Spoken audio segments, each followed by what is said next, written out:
I don't mean in some abstract Right, way. I know. So why don't you get over here By my shawl.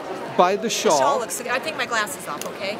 I'm here at the California show, and I'm speaking to, what is your name? Lisa Thomas. Lisa Thomas. Now, what do you specialize in, Lisa? I specialize in Mexican and ethnographic things.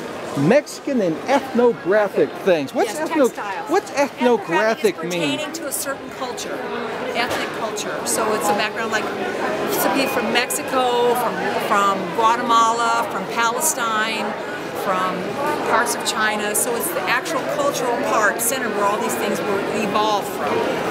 Now, is that something that you think a dealer should know what that means? Oh, if he's a textile dealer. No, let's say they're not a textile dealer. I'm not sure that is general enough, because that would be under folk art and ethnographic as opposed to modernism, or as opposed to painters. When people that deal in paintings wouldn't really have any idea. So about is that. there an artist that a person who is a non-specialist in art should know?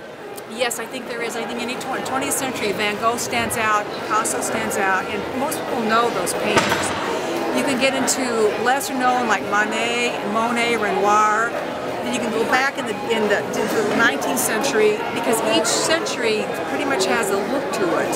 The 20th century was when painters started doing things that came out of themselves. They were much more emotional. But the old masters were painting what they saw, and then it evolved from that, and what they were able to paint. They didn't have any idea when starting with the Gothic paintings, the representation of, say, the human form was very flat and two-dimensional and very primitive.